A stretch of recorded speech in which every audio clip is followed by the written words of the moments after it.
Oh, yeah. They're having the same conversation. Yeah, we up to speed on.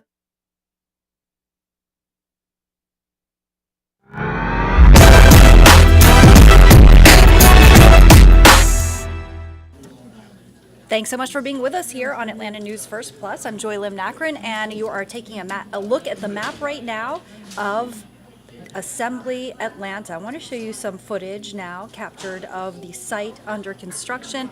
We're talking about a 135-acre facility that will soon be home to many, many film, television, and movie productions. That is the hope here. And it's located in Doraville, which was once the site of the General Motors assembly plant, which opened in 1945. But when it shuttered in 2008, thousands of jobs were lost as a result of that. And of course, the individuals who lost their jobs moved out of Doraville, and the businesses that they patronized as well were impacted by this. You know, the restaurants where they went, the coffee shops where they went, the places where they went to get gas, the bookstores that they patronized as well. So there's a big effort to really revitalize Doraville, and the hope is that this new development, Assembly Atlanta, will really do that, that it will bring thousands of jobs, an estimated 4,000 jobs at this point. You're seeing some video footage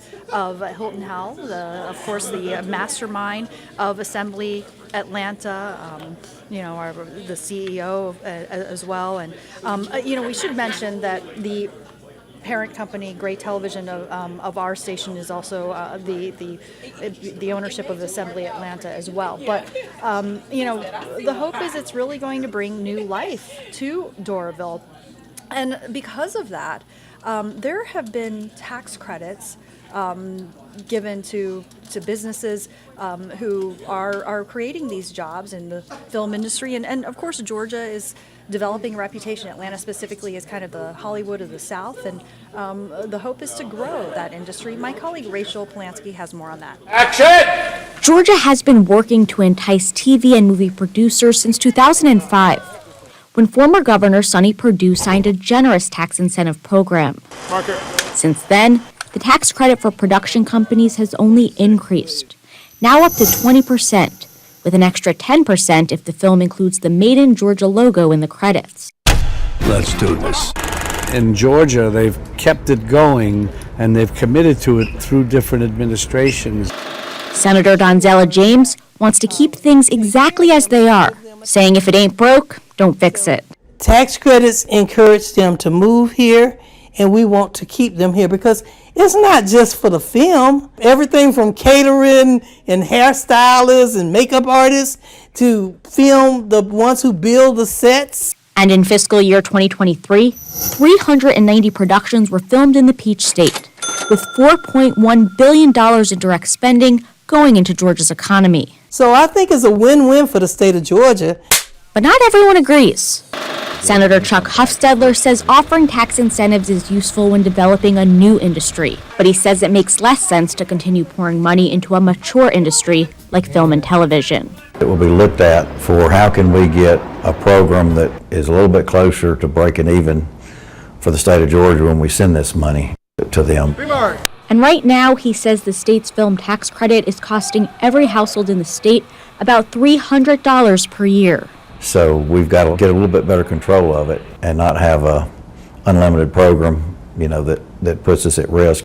In 2022, Senator Hufstedler proposed capping the film tax credit at $900 million per year. House Bill 1437, all references to movie and film but his legislation did not make it out of the Senate. Has been eliminated from this bill. This year, he doesn't know if he'll propose a cap again, but he will try and make some modifications to the current program. Let's see it. There's no way to tell how things will play out, but his plans are sure to be met with some opposition. And that joint House and Senate panel, which is currently reviewing all of the state's tax incentives, is expected to issue recommendations in January, just as the legislative session kicks off. Of course, we'll be watching closely. Reporting in Atlanta, Rachel Polanski, Atlanta News First. We're at Athena Studios in Athens, Georgia, and this is stage one. One of Georgia's newest sound stages. Randy Davidson, CEO of Georgia Entertainment News, shows us around. Even outside of Metro Atlanta, the film industry, he says, is stoking the state's economy. Hotels, caterers, lawyers, professionals, all sorts of people are involved in production. It's all thanks to a 30% tax credit offered to production companies in Georgia, one of the most generous in the nation. In 2022, it generated over $4 billion of economic investment in the state and added an estimated 59,000 jobs. It's the jobs that Georgians want. It's the jobs that we can have here, where they can stay here, raise families here, and thrive in Georgia. But on Tuesday, just down the road from Athena Studios, lawmakers put the credit under the microscope. Some feel it's not fair to offer such lucrative benefits to one industry without offering it to others. It is vibrant, it's grown in Georgia, but we have to say what's fair to everybody. There's other businesses that can grow too. It's something lawmakers have vowed to revisit when the legislative session starts in January. Davidson said any reduction or capping of the film credit would be irresponsible, especially with so much investment recently in new studios like Athena in Athens and Assembly Studios in Doraville, a production hub owned by this station's parent company. He's seen the negative impacts to other states that have ditched the credits like Louisiana and North Carolina and doesn't want the same for Georgia. We invested in it years ago, and now we're looking at something where we're the lead in. We have a well-threaded economy because we have a creative economy, which other states are dying to get. I would say let's continue to grow this responsibly in the state of Georgia. Doug Reardon, Atlanta News First. And our thanks to Doug for that report and the efforts to give tax credits to people who are creating jobs via the television, film, and movie industries. I want to bring in now our Don Shipman, who is live at Assembly Atlanta. And Don, so appreciate your reporting there. What are we looking at? That's beautiful.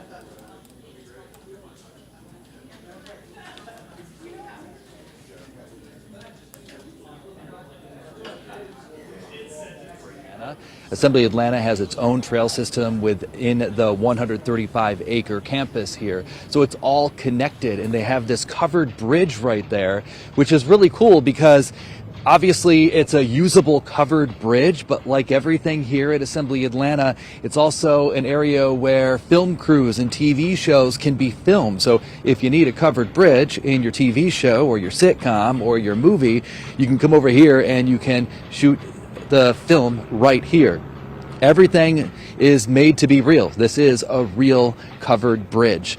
The other aspect of all of this is that Assembly Atlanta really wants to be connected to all of Atlanta. So they made, it's very purposeful that they have connected this rail trail to Dunwoody and to Chamblee. Chamblee has right now an existing 2-mile rail system or rail trail system, and they're going to be expanding and adding on to.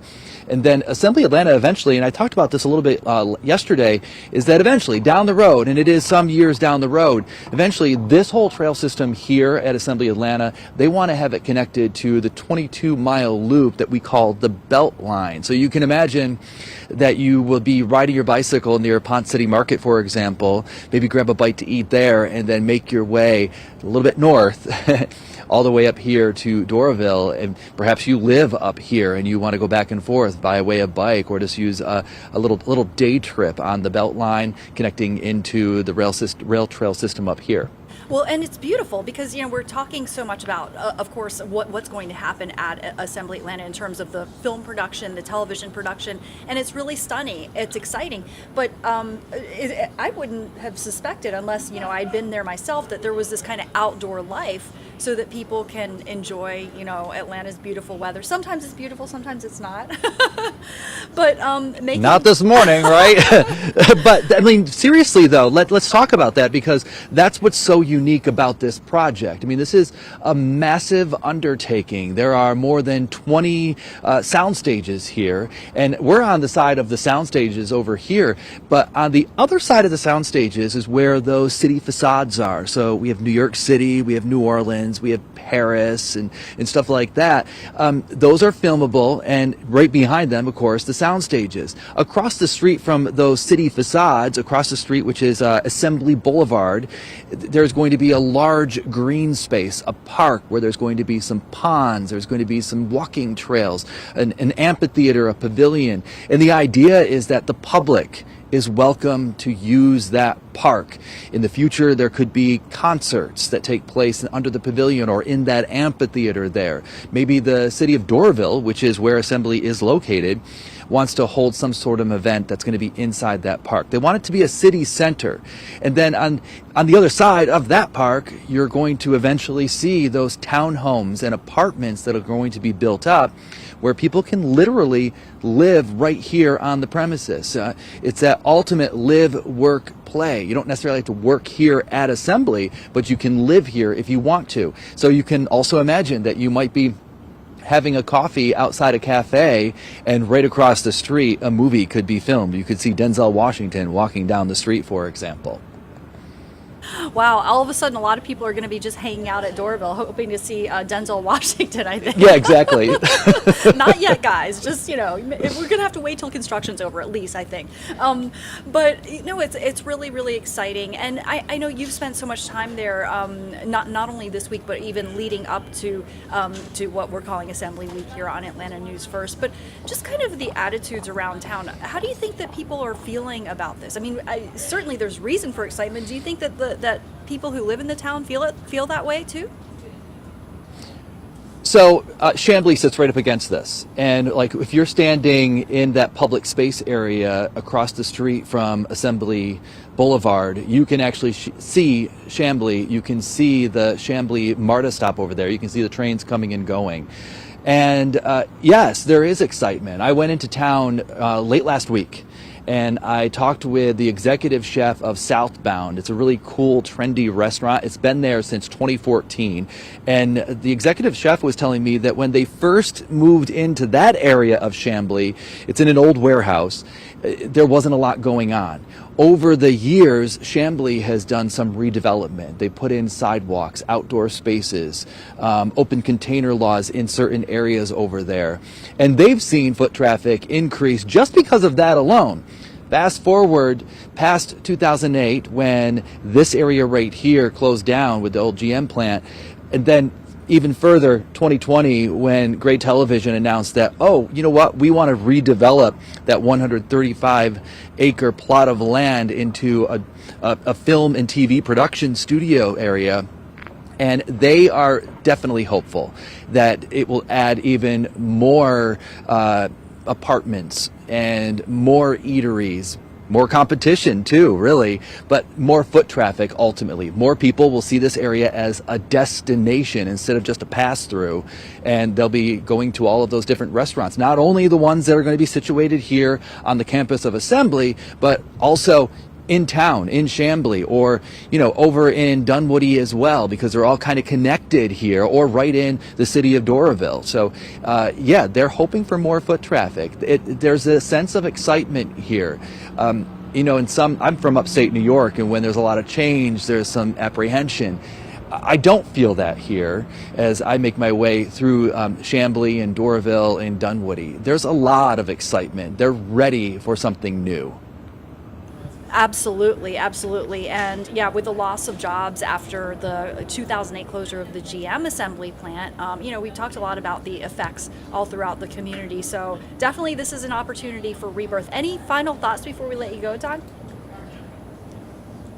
I just think that's a sense of excitement just on the campus here alone, because you mentioned it, we're calling this Assembly Week here on Atlanta News First. Our parent company is Gray Television, which owns Assembly Atlanta, and there is this huge gala that is planned for this weekend right here on the premises. One of the sound stages is being transformed into an event space, and the outdoor area has a huge stage. We have some famous people who are going to be performing here, and it's just a lot of excitement here because they're literally in the midst of trying to put the finishing touches on. Like yesterday and today, I've noticed it too. They're literally putting down sod. They're planting plants. The road, Assembly Boulevard, that they literally paved that late yesterday. We got here this morning. We're like, oh, there's a road now. It's no longer dirt. So all of these finishing touches, and then all of the props, the tables, there's this inside the one soundstage 2 massive bars. So not stocked yet, but it will be by Saturday, I'm sure. So I mean, it's an exciting time here. Absolutely, and I'm sure it'll have to be restocked by Sunday.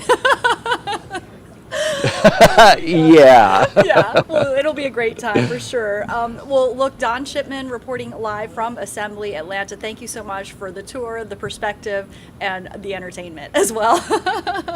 It's always a good time. No problem. Stay warm Take out care. there. All right.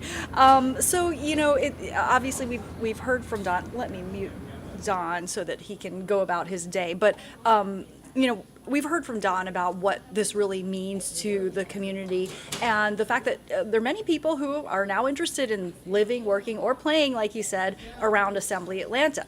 So how does that impact the real estate market? Well, presumably it would make the prices go up. All right, so I want to go to my colleague, Brittany Ford, who has done a story about just that. So this is the kitchen. We had the cabinets and the countertops replaced. Tracy Queen is a longtime Doraville homeowner who just put her home on the market. This is our backyard. Her thoughts on the long-awaited Assembly studio nearing its completion. What's interesting is we've been watching that for years, and we've been hearing all kinds of exciting things that were coming. And while she's selling for a little bit more space, it's properties like hers that will soon be in high demand. I think the market definitely will boom. If anything, it will increase and help the economic growth here because this particular studio is going to bring multiple jobs to the area. Erica Canada is a realtor with Atlanta Communities Real Estate. This area is still pretty popular. This is a very nice established neighborhood. Canada says homes in Doraville are currently going for $200,000 to $600,000. She says the attraction will increase home values, but it also comes with a setback. We need more homes.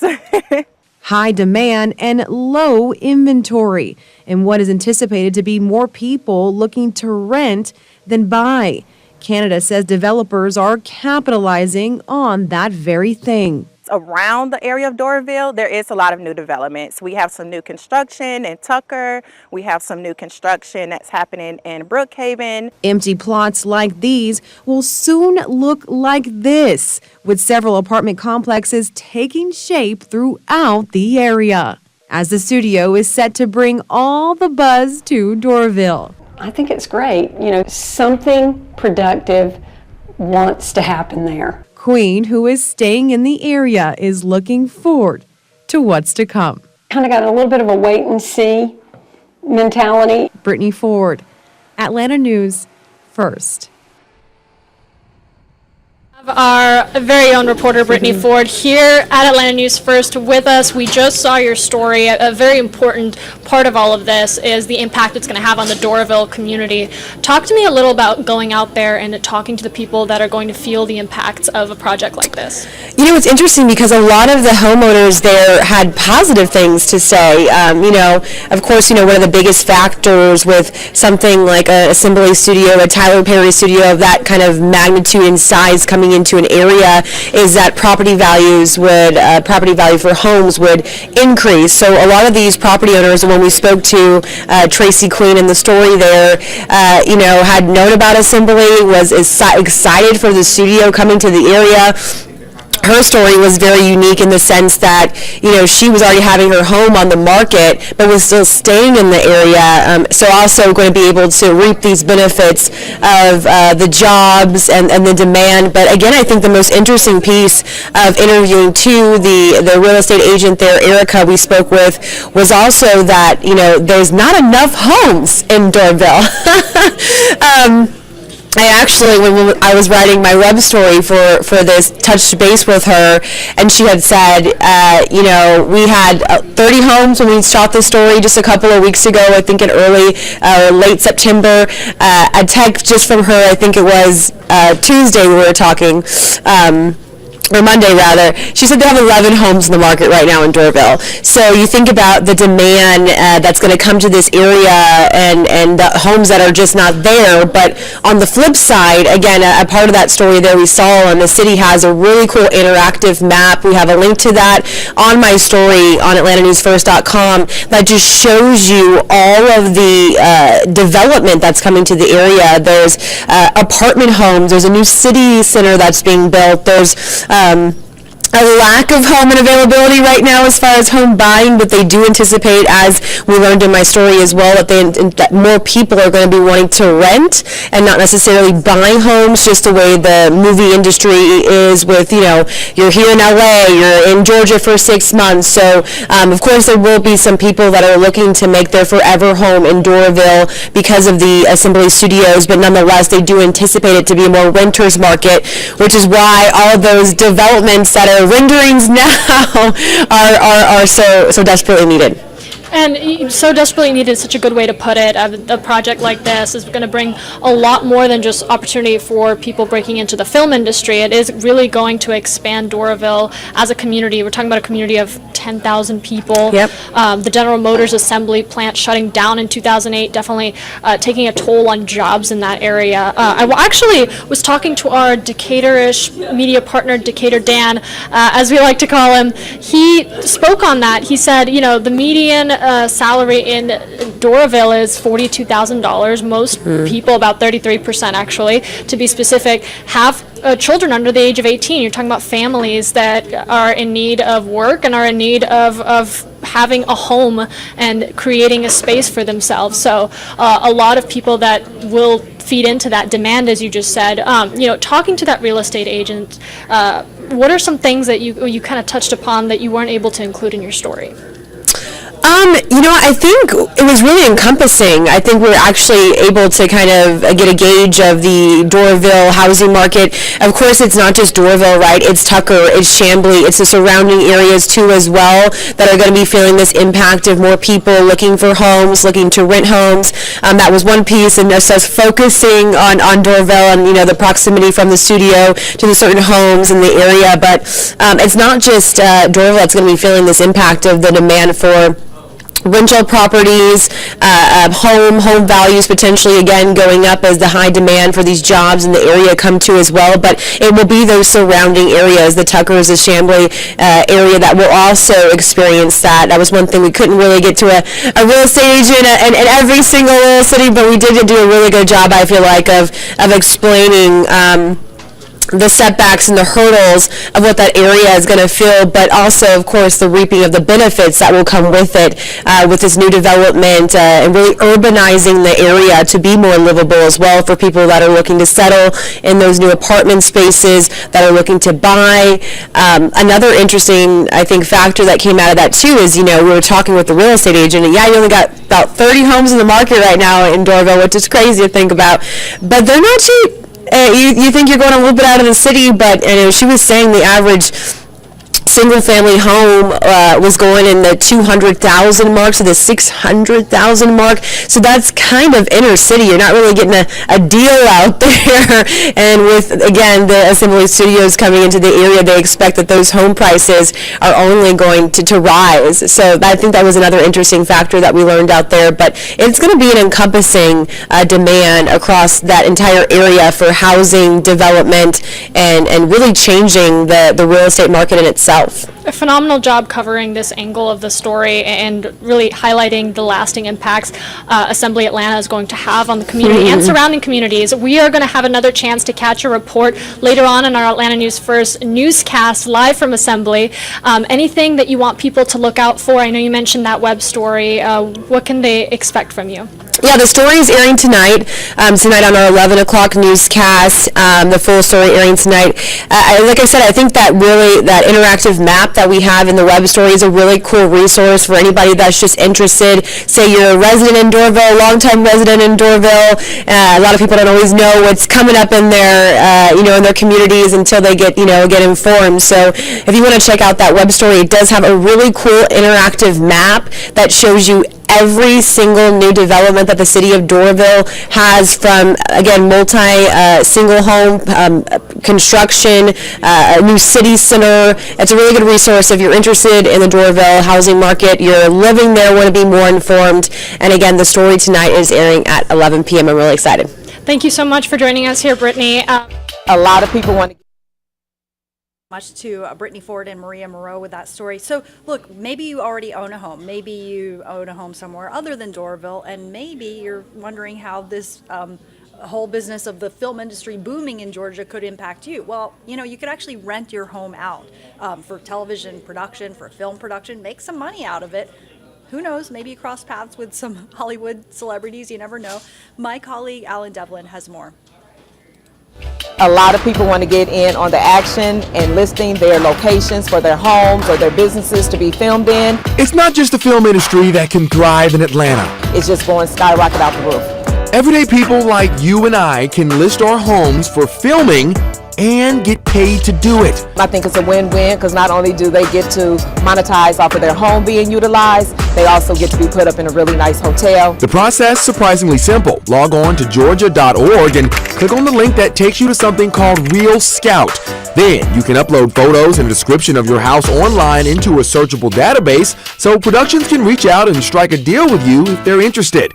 The site also lists some ins and outs for creating the listing, like how to take the best photos and what productions are generally looking for. You'd be surprised because every script is different and they pick their locations according to what that scene is for that script.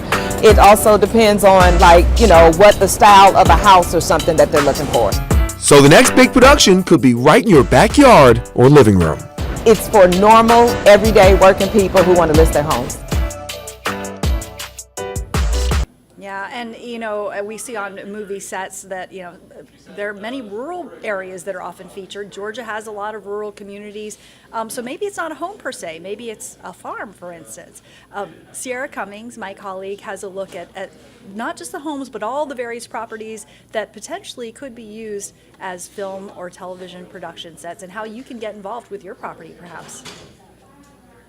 It sort of takes out a middleman and gets them what they need quicker. Trey Baggerly describes himself as the go-to guy for directors and producers looking to shoot TV series or movies in Coweta County. After all, he's in charge of the local Camera Ready program. It means long before any actors come into town, Trey is in his office. Yep, I know right where you are. Fielding emails and calls from crews seeking potential film sites. A lot of times I'll just jump in the car and they'll tell me what they want, and I've got some ideas, and we'll go look at it. As a large county, Coweta's landscape offers vast opportunities. On our western part of our county is very rural, horse farms, really pretty pastures, and then south and east you've got small towns. You've got 5 or 6 old downtowns with the old main streets. Both quaint and quite different from Atlanta, the area can transform. From adding the simple Southern touch in Sweet Home, Alabama. Look at you, all fancy. To providing the intricate setting for Guardians of the Galaxy. I guess we're stuck together. They may come to me and say, we need a barn on a lake or a pond out in the middle of nowhere with big oak trees.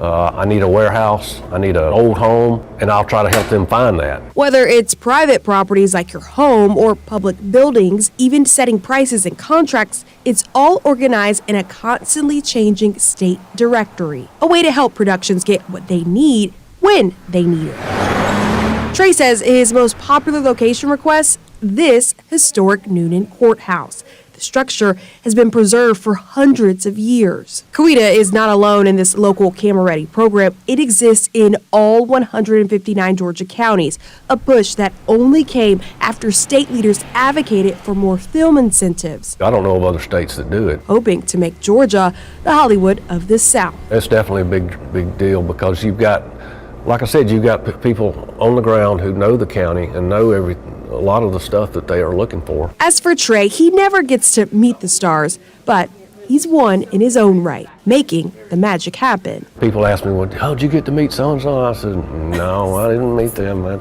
I met the homeowners of the house. Yeah, I know who owns that house. All right, our thanks to Sierra Cummings for that report.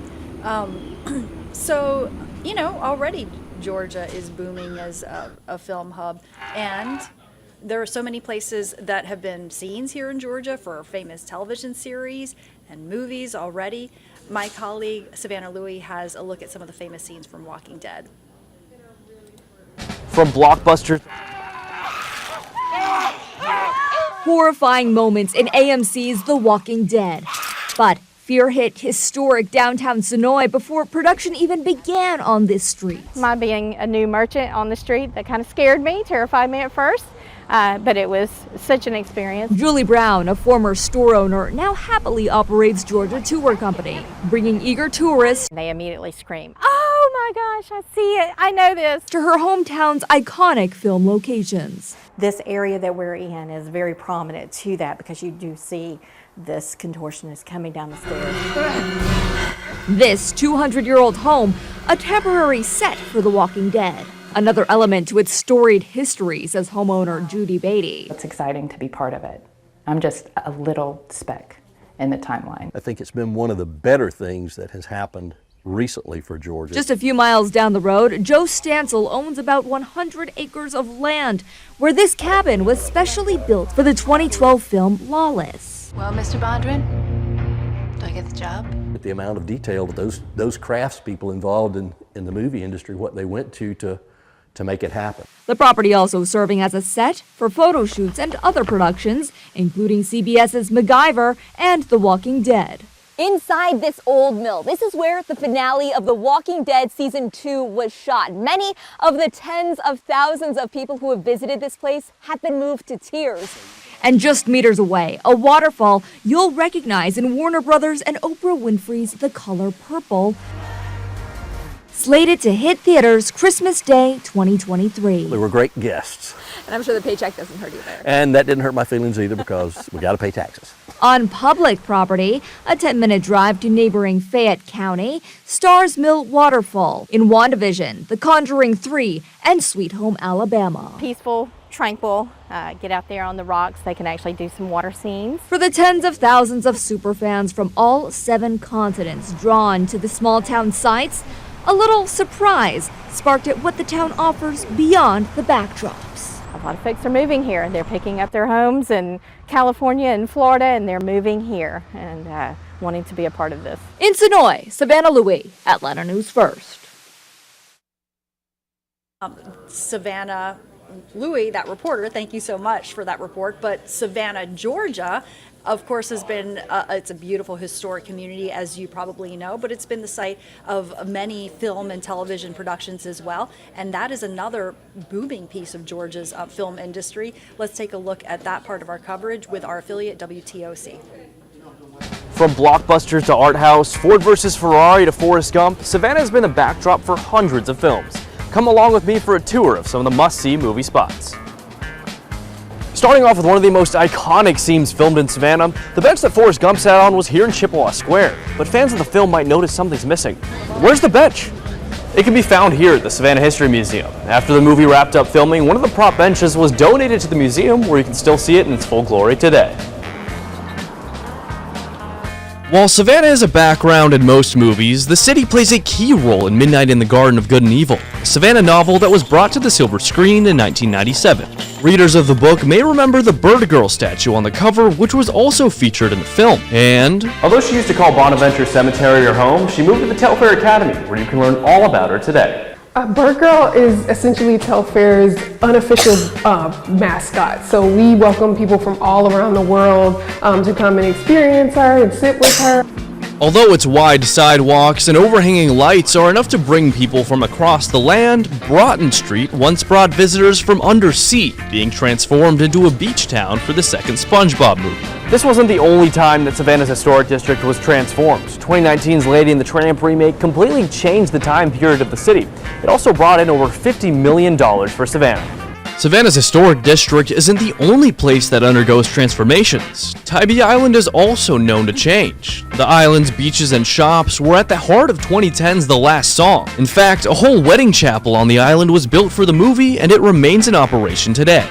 Another island in the area that has appeared on screen is Hutchinson Island, which is a stand-in for France in Ford versus Ferrari. The island actually has a racing history where a 10-turn race course used to host the Savannah Speed Classic and other races. From the Bird Girl statue to choosing a box of chocolates, Savannah continues to be a popular choice for filming in Georgia. Reporting from Savannah, Ryan Tismaneski, Atlanta News First. And our thanks to Ryan for that report. So let's kind of zoom out for just a moment and just kind of ask these questions about what is involved in film production. What's the history of film production? My colleague Alan Devlin takes a closer look at that.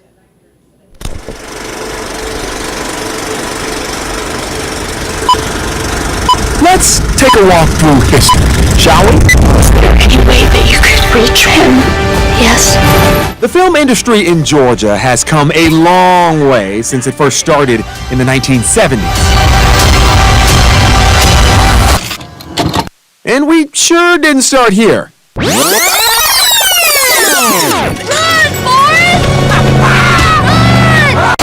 Or here. Morning, Miss Daisy. You leave my flower bed alone.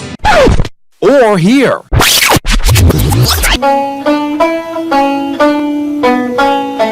are you going, city boy? We'll find it. Well, let's go to the start of it, which was delivery. Yep, that's it. According to many industry experts far and wide, the 1972 American thriller Deliverance was the film that put the Georgia film industry on the map.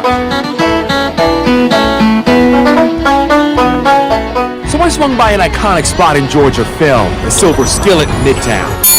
I was listing out places we could do this interview, and I listed the Silver Skillet. You're like, let's go to the Silver Skillet. It's basically my second home. And met with a man who's been involved in the business since the beginning. Really and truly. And who knows all about it. Deliverance. Talk to me about that movie, the production, and the aftermath of having a movie like that catch fire. So what it really did is it said, we want to Los Angeles, to the filmmakers, it said, we want you here. Number one. Number two, it said we can make this work for you. The river riding film starring John Voight and Burt Reynolds, along with others, details the trip of some Atlanta businessmen canoeing down a river up in North Georgia and running into some not-so-friendly locals. That river, the Chattooga. Those locals, Rabun County's own. If I lived in Rabun County at the time, I might have had some raised eyebrows about suggesting that you film this here. But the community said, no, let's give it a shot. And that was important. The idea that they said, we're willing to work with you. Big deal. My name is Jimmy Carter. And after that movie erupted into the national spotlight, Governor Jimmy Carter was the one that said, wait a minute, we could have something here, forming the state's film commission to build on Deliverance's success. It was about jobs, pure and simple. It was pretty small, but it was infant, but everybody was very eager, very willing to work together and to work hard to try and get something done. And look where we are now. And because of that river riding thriller and a little help from a peanut farmer, the Hollywood of the South pressed play. And the rest is history. Alan Devlin, Atlanta News First. Great look there from Alan about the history of film production, particularly here in Georgia. A lot goes into the film production, of course, not just, choosing the actors and the script writing and choosing the sets, but even here in makeup. Lana Harris has a closer look at that.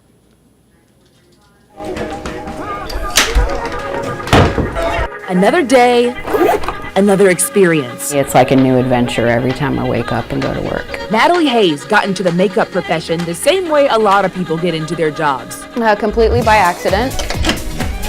But she realized she had a knack for detail, creativity, and clearly organization. This is the spread she takes with her to every job to account for every skin type and skin color on the spectrum. I've got several different palettes. Complete with what she calls the unforgiving light. I will be able to see anything and everything. And she needs it to do everything from beauty makeup to adding bruises and aging actors by years. Just accentuating the lines that are already in the face, or, I've taken someone's hair and like lightened it. Turns out that's not as easy as it looks, especially as they start over every day of filming. Then sometimes they've got situations where there's a wound plus aging plus this plus that, you know, so they're also having to keep track of continuity because you always shoot out of sequence. In her 13-year career, Hayes has worked with big names like Jeff Foxworthy, T-Pain, Ric Flair, even the cast of The Walking Dead. She says there's never a dull moment with this job. I would love to go to lunch because a zombie would sit, you know, right across from me, like looking completely dead, but have like, you know, have like a knife or something through their skull, and they'd be like eating a salad and talking on the cell phone to like his girlfriend. But one client in particular still amazes her to this day. I did makeup for President Carter, and it was just like the realization of like, this man has been like president of the country, you know, and I'm just in here, me and him kicking it. She says the feeling of working on someone she grew up admiring is like none other. It's like a cool full circle kind of thing that I never would have imagined. Lana Harris, Atlanta News First. Really amazing, you know, what goes into it and the impact it can have, of course. Lana Harris with that report. You know, we've talked a lot about how much this means for the community of Doraville and the county, DeKalb County, you know, and all the surrounding areas around Doraville. So we actually got a chance to speak with the DeKalb County CEO, Michael Thurman. The new state-of-the-art studio is on the 135 acres that once used to house the old GM plant here. A lot of you remember that. And we're celebrating everything assembly this week. The completion of assembly here in DeKalb County. Joining us this morning, we've got DeKalb County CEO Michael Thurman. Great to have you with us. Delighted to be with you again. I know. We were here a year ago. Yes. When we were in a big tent because all these buildings weren't here yet. Right? Just a big mud hole out there, right? So when you pulled up, and I know you've been watching the progress over the last couple of years, when you see it now, I want to hear what your thoughts are. Amazing, transformational. Hilton Howell, Jay Gibson are just amazing visionary leaders. And I told Hilton, it's like walking with Walt Disney in the early 1940s. This changes everything, not just in DeKalb County, but this represents a gravitational shift in the film and production industry here to DeKalb County. Things will never be the same again. You know, it's interesting because we talked earlier about how a lot of even universities and colleges are now offering classes, getting the next generation ready for the film and TV industry. They don't have to go out of state anymore, do they? Not anymore. And 4,000 jobs here at this site that's directly created, indirectly tens of thousands of others. These are huge career opportunities for current and future generations of Georgians. It's kind of full circle for you because you were labor commissioner back when the plant here in Doraville that used to sit on this site closed. You were here when that closing happened. So it's almost like an arc, isn't it? Oh, absolutely. And I can remember the disappointment and heartbreak where generations of Georgians had worked at the Doraville plant. We closed it, but it's been a phoenix, a transformation, a rebirth of economic opportunity and development right here on this site. And I'm just proud that DeKalb County, Doraville, working with Hilton Howell and Gray Communications have been able to build this partnership, public and private, to create jobs. Let me ask you a little bit, Michael Thurman, about, because I know, I'm from Nashville, Tennessee, and I've seen what happened to Nashville. It's booming, right? Yes. But at the same time, you gotta have infrastructure, you gotta have all those things that come along with that boom. What does DeKalb County need to do now to really prepare for the influx of the thousands of jobs that are going to be created? Are you planning ahead? Great question, Gavir. First of all, we made the investment here, roughly $190 million just to support the infrastructure for this multi-billion-dollar effort. Right. But we have to continue to invest in our water and sewer system, in our roads and streets. Look at this site. One of the reasons this is so phenomenal, you have assembly here, but you have MARTA, a station, 285. The Department of Transportation invested nearly $1 billion in upgrading 285 with express lanes, and just a stone's throw from PDK Airport and Hartsfield. That's infrastructure. You can't build above ground unless you invest underground. Well, we're going to see what happens. Speaking of 285, I got stuck in some of that traffic and that construction this morning on the way to work. But More like, I did it too, actually. I was worried. I said, Javier will fuss at me if I'm late, so we were weaving in and out of trying to get here for you. It's short-term pain for long-term gain, right? All right. Listen, a year from now, this thing's not even going to look anything like it does now. It's going to be even bigger and better. Michael Thurman, CEO of DeKalb County, thank you so much for joining us. And thank you for being who you are. We are so proud of you, and you represent the very best in broadcast journalism. Thank you much. Thank Appreciate you. it. All right, we're going to post this interview online at atlantanewsfirst.com. What a great interview between Gervier and Michael Thurman there. Our Tim Darnell spoke with the CEO of Georgia Entertainment, Randy Davidson, for a look at really what this means, not just for that company, but really the landscape of film here in Georgia.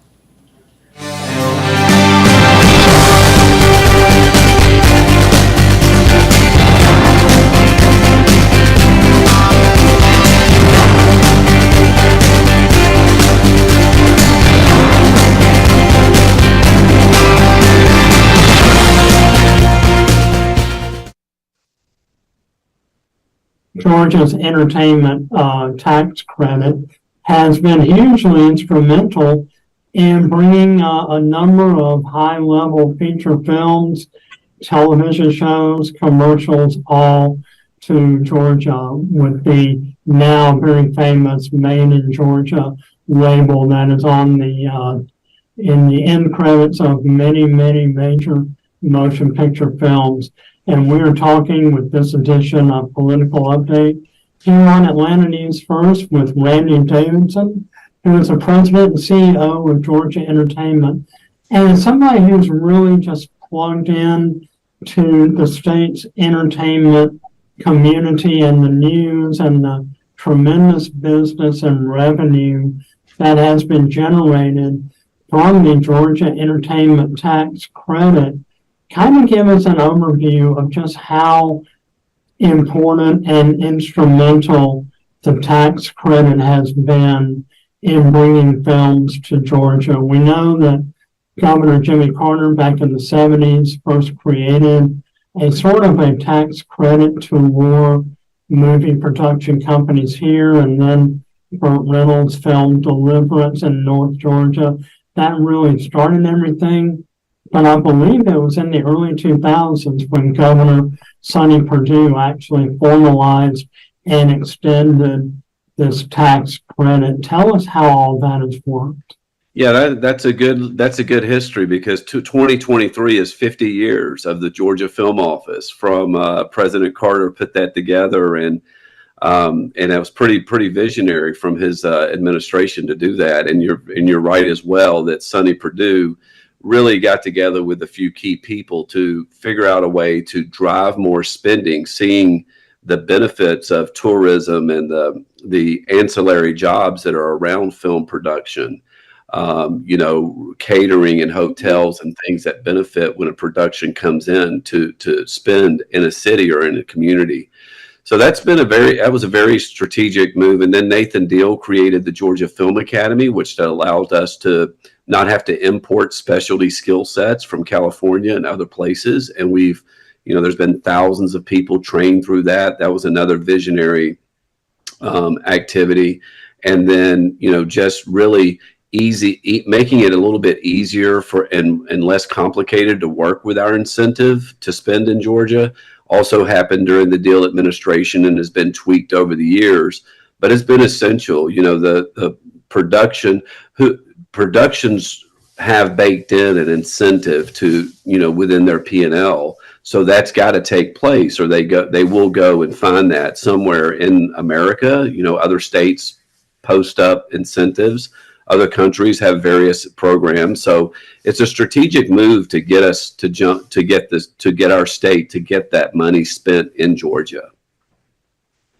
What benefit to everyday Georgians, everyday Atlantans like you and I, who go to work every day and put in long hours, and to families, single parents, multi-parent households, large families, single adults, what benefit do we as Georgians reap, if there are any benefits at all, from the Hollywood of the South label that we have?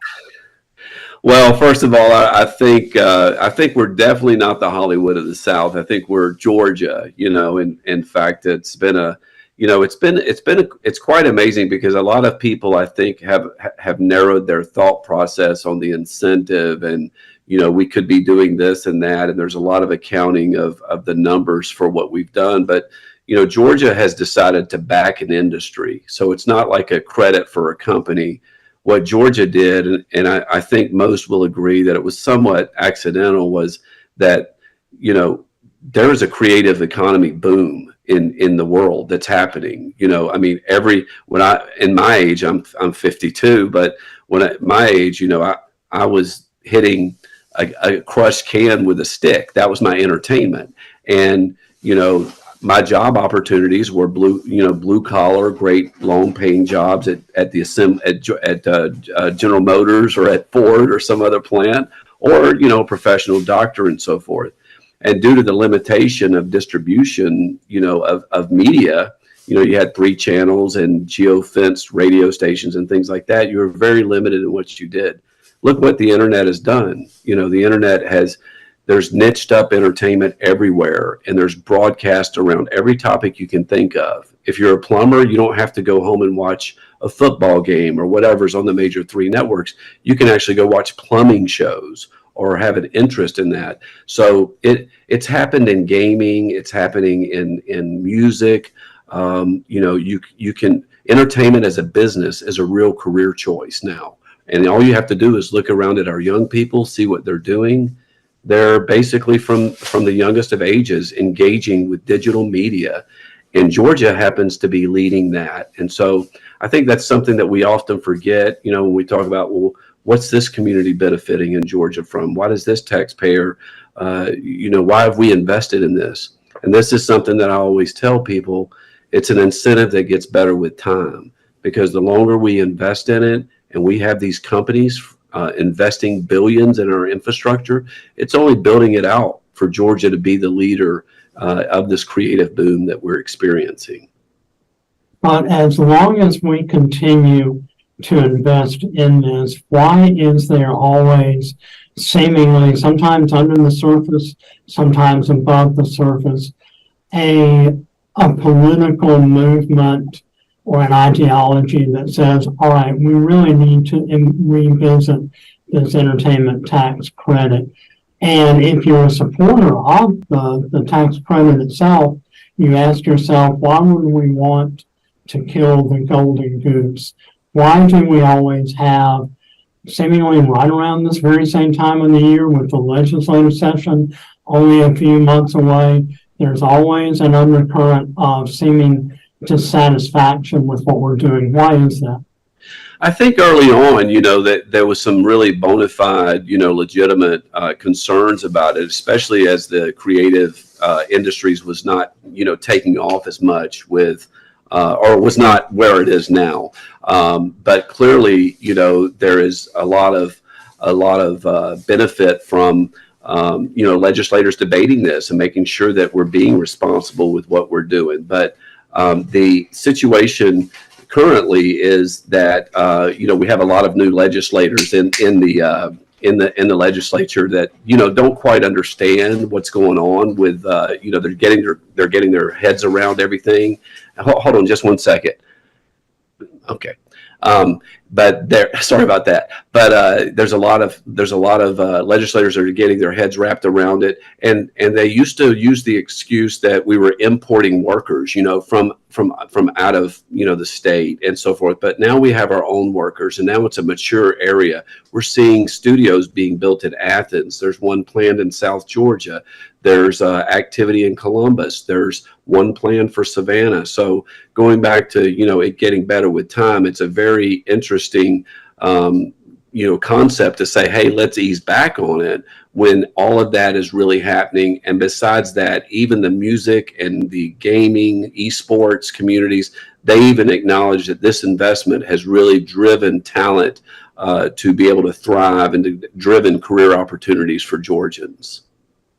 Do you foresee the General Assembly ever revoking or cutting back on any of the benefits, tax, financial, otherwise, that we currently offer film and TV production companies? Do you ever foresee, or is it a danger that that could happen moving forward? You know, my personal view of that is that I think that there will always be terms like guardrails and caps and things of that nature that people will talk about. But you know, a lot of people, as you talk to them, those are political terms without understanding of the economics of what it's done for Georgia. Those are easy terms to sort of run to. But I think, you know, really what's happening is that legislators all around the state are seeing the benefit. They're seeing their young people that want these jobs. They see the pride and the the inspiration that communities have whenever they're doing projects or they have film projects. The other thing I see also happening is opportunities for other creative industries to participate in this growth, where Georgia's got their back, where Georgia is the state to come to if you're creating music, if you have a story. I mean, right, you know, and there's a concept that we're mature, you know, we're doing so well. Well, we're so not mature, it's not even funny. You know, we're a production state. We get projects from other places like California, stories from other places, money from other places. I mean, we're so far away from being a truly, a state that it really embraces all the areas of entertainment, that it's, you know, that it goes back to us, to this getting better with time. I mean, look at a gaming company, and gaming has done very well in Georgia and continues to grow. But there's scripts, there's animation or video talent, there's music. You know, it's all converging, and all of these ways that people entertain themselves is all encompassing in what is happening with the creative economy in Georgia. So, you know, and we're number one, and other states with lots of smart people are dying to have this. So I think it's something that we embrace and celebrate. Speaking of other states, we have done stories in the past on what other states, New Jersey, elsewhere, are trying to do in terms of luring film production companies to their states. Do you foresee there are any other states that are really gaining on Georgia in that regard? I think I think that California has certainly lost a lot of its luster in that area. I mean, we have a lot of companies based there that have a big presence here now in Georgia. I think that one of the reasons that Georgia is the top economy for 10 years running, the top, the number one state, according to Site Selector magazine, for 10 years running, is the environment that we have. I mean, you can invest. These studios that Assembly's put up and Trilith and Tyler Perry, these are Georgians. They're not getting any of the tax credit. These are jobs that Georgians have invested in and they're buying. So it's something that I feel like that we have a lead. It's one of those things where they're going to have to take it away from you, or you're going to have to really fumble the ball in order to lose. And I think that other states are going to have to look at other areas of growth. And that's where our competitive situation will be, is making sure that we don't lose out in music or gaming or animation or post-production and other areas of what supports all of this creative economy. We need to celebrate what we have, continue investing, and allow these other areas to also have an environment to succeed. Final question. 5 years from now, 10 years from now, where do you think we will be as a state in terms of a production hub for film, TV, gaming, other forms of entertainment? Crystal ball.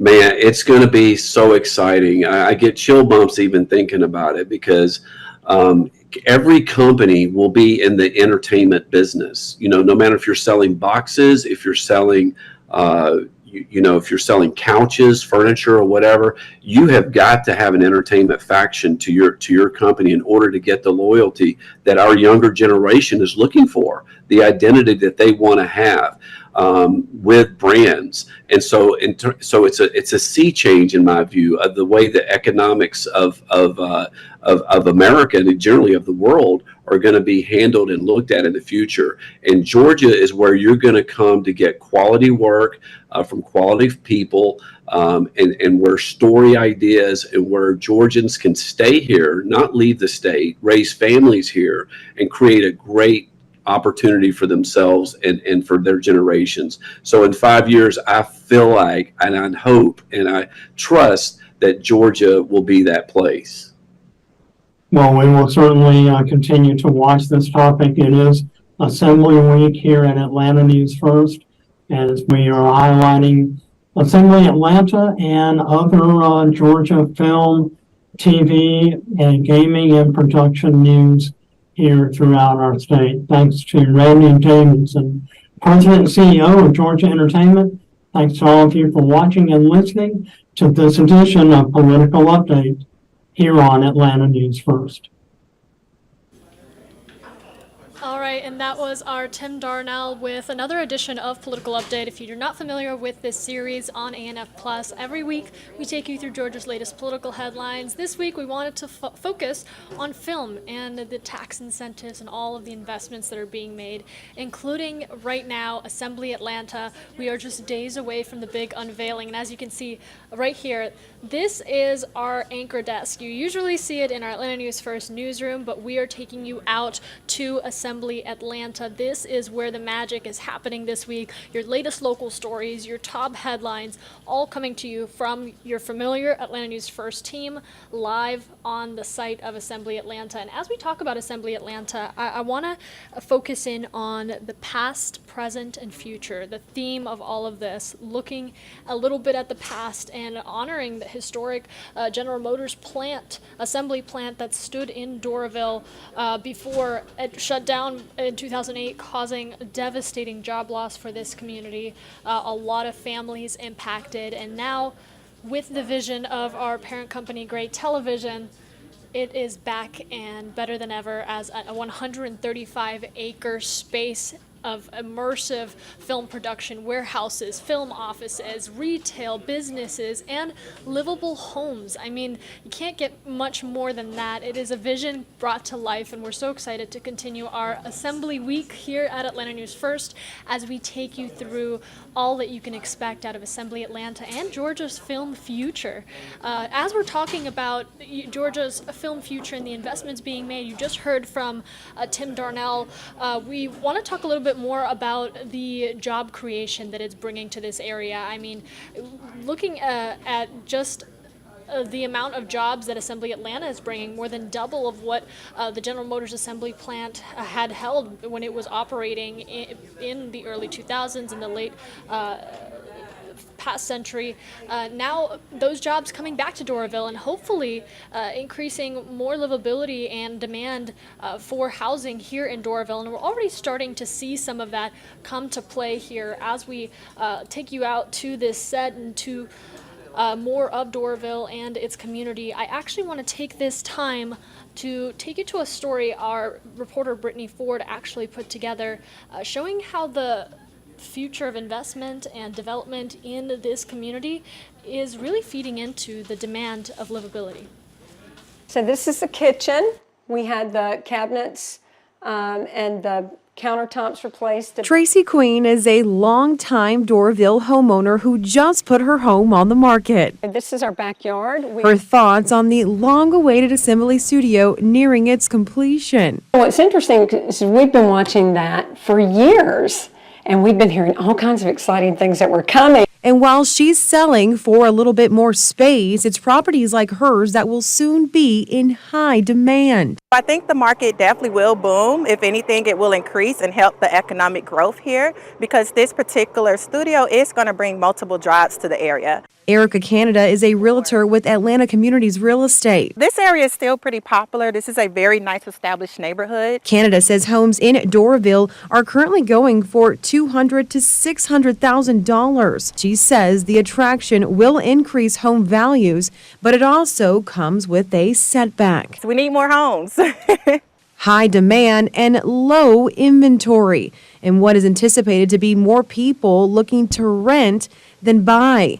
Canada says developers are capitalizing on that very thing. Around the area of Doraville, there is a lot of new developments. We have some new construction in Tucker. We have some new construction that's happening in Brookhaven. Empty plots like these will soon look like this, with several apartment complexes taking shape throughout the area, as the studio is set to bring all the buzz to Doraville. I think it's great. You know, something productive wants to happen there. Queen, who is staying in the area, is looking forward to what's to come. Kind of got a little bit of a wait and see mentality. Brittany Ford, Atlanta News First.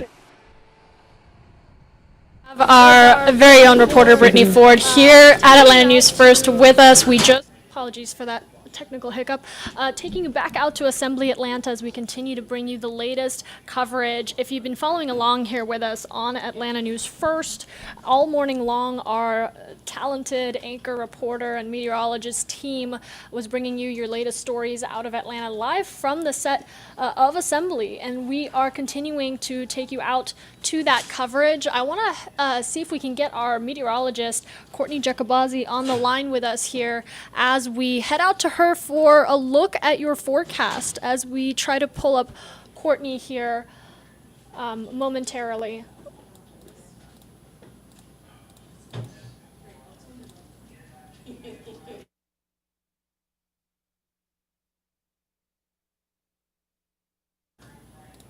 And Courtney, can you hear me all right? Seeing if we can get a hold of our meteorologist, Courtney Jacobazi, seen on my right here. Courtney, are you hearing me all right? All right, we seem to be having some sort of technical issues, but just a look at your forecast up ahead. I just want to highlight some of this. As you can see, throughout today, chillier weather, but a sunny day overall, not a whole lot of rain. The forecast is, you can follow along in our First Alert weather app for your specific area and the forecast ahead for this week. We're going to try to connect with Courtney a little bit later here. But as we talk about Assembly Atlanta and all that's to come here out of this development, this 135-acre, 250,000 square feet of stage space, production offices, warehouse, everything that television and film productions really could expect. We actually had a chance to catch up with our Don Shipman. He's been in all corners of Assembly Atlanta throughout this week, bringing us some cool things that you can expect as we get closer and closer to that unveiling. It's so great to see you, Don. And you did an amazing report, which I just shared with our viewers. Thank you for that, just providing a lot of context about Assembly Atlanta. I mean, it's really exciting the way it's going to breathe new life into Doraville.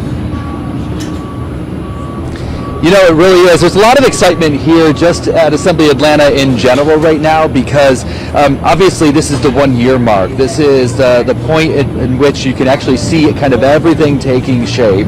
And also the companies that are going to be leasing space here, they're moving in. They're going to be starting production in the coming weeks, the coming months. So you're beginning to see all of those people here. And then also this coming weekend, there is a huge celebration. I got the whole morning crew over here, by the way. They're all saying hello. Say hi to Gravir right here. Hi! We're on 8.5 Plus right now. Oh, Plus in the house. Don, I just got to say, you have been doing a great job this morning. Thank you so much. And you know what? Doesn't it feel better with the sun out? It does. It's so nice and warm. It's so nice and warm. Yeah, we're having fun. You guys getting food? We're headed to grab maybe something warm. Okay. Why are you telling our business? I don't work around here. But yeah, it's time for a little break. Okay. All right. Enjoy. But yeah, so there's a lot of excitement. You see, everyone's having a good time here. But yeah, no, like right now, they're getting ready for the big gala that's happening this weekend. And that's really to celebrate this 1 year mark into this construction process. And there's so much. I mean, look at over here. They're building a massive stage over there. There's like a dance floor over there. I don't know what they're building here, but it looks amazing. There's another space right here that has like a stage in one of the sound stages. And let me tell you, there are a number of sound stages here, more than 20. One of the sound stages, they're turning that into an event space. So it just kind of goes to show you that these sound stages where TV sitcoms are going to be filmed. NBC Universal has a lease here at Assembly Atlanta. They're going to be filming movies and TV shows here, but also movie productions can all happen inside these sound stages. It really is incredible. No, it totally is. And, you know, I don't know.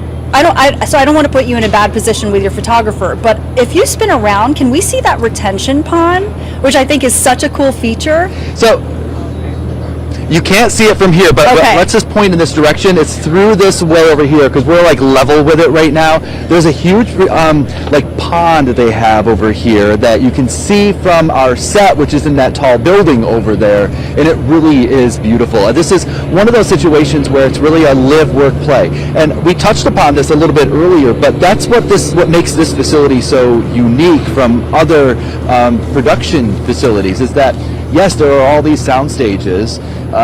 There's the offices, the production offices and whatnot. But eventually, down the road, people are going to be living right here. There's going to be apartments. There's going to be retail space. There's going to be cafes and restaurants. We have Buford Highway right out here. They want to bring in a lot of those restaurants to have satellite restaurants here that you can kind of get a taste of the world. We know what Buford Highway is all about. Also, we talk a lot about the Beltline in Atlanta and the construction of that and how that's really transforming the city and helping to connect our city, right? Well, up here, they have the rail trail that's part of Chamblee. There's another rail trail that is part of Dunwoody, for example, and even here in Doraville.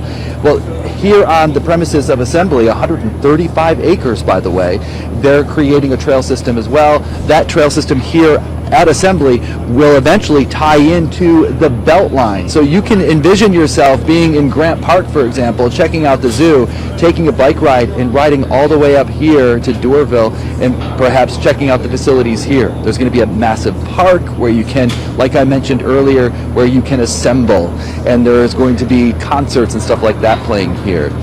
So, I mean, it is incredible to see. I know that Doraville, the mayor of Doraville, is very, very excited about this. We talked a lot about GM and that plant closing in 2008 and the jobs that it took with it, and the projections for the jobs that are going to be created here, upwards of 4,000 new jobs, well surpassing the 800 that left when GM closed up shop here. And I know you're going to be talking about this as well, and you probably... All right, and we want to get you out to our Assembly Atlanta site where we have our Brooks Baptiste. Thanks for being patient with us as we work through some of those tech issues. But you just heard from our Don Shipman. Brooks, you've been out there all week long, all morning long. What's the feeling being on this site now seeing it come to life from what it was last year? And Maria, look at who I got. I got Courtney Jacobazzi to help us out a little bit too. Hello. This has been absolutely incredible. I mean, just seeing how far this place has come in just a year. Right. I've said this a couple of times on air. I said when we got here last year, it's funny because we were in a tent. Right. And that tent was how we were broadcasting, showing you guys a little bit of what was going on behind us, which was the building of some of those sound stages that are now complete. Right. And when you come out here and you drive onto the lot, you almost take a moment just to say, wait, is this all real? Like, can I actually touch this and realize that it's here? It's here, seriously. Yeah. Right. It's almost like a pinch me moment. Like if you would have told me that one day I'd be sitting on the set a place where, I mean, huge motion pictures and shows would be one day filmed, I'd be like, probably not, that's not my forte. But I mean, this place is incredible. And the good thing is yeah, now like ordinary people who live in the area, live in the metro, they can come here and enjoy this place, which I think is just super cool. So yeah, really incredible to see how far it's come in a year. Yeah, Maria, when you get out here, I'm telling you, you're going to love it for sure.